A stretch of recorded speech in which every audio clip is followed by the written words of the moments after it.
Papa mummy के लिए best gift Saregama कारवा।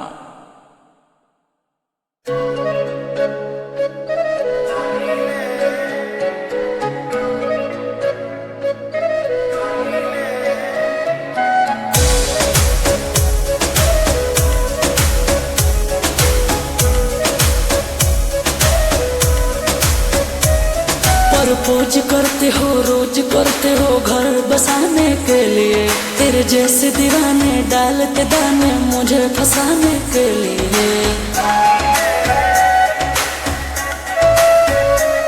प्रपोज करते हो रोज करते हो घर बसाने के लिए, तेरे जैसे दीवाने डालते दाने मुझे फंसाने के लिए।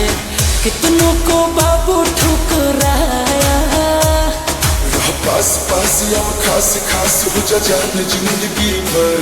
सारे संसार का प्यार तेरे आंखों में पाया, मिले दिल खिले और जीने को क्या चाहिए।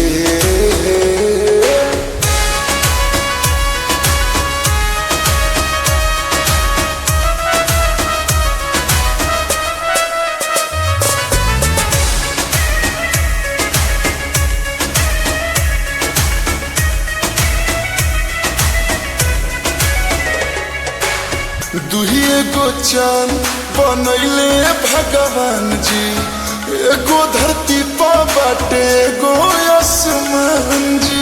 फेंकने की भी हद होती है। पहले अच्छी लगूंगी बात बुरा जैसे, दिल लगा के मुझे फेंक दोगे कूड़ा जैसे।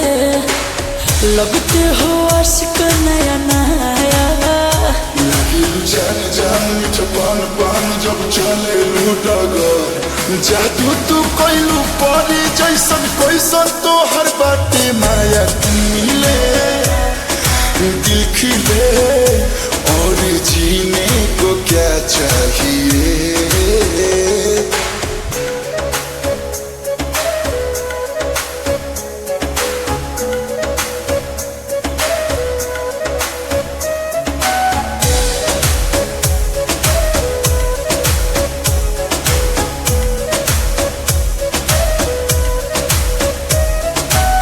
तुहरा सूरत में देखिला हम रब के, कोलू के बनाला लभर अपना के।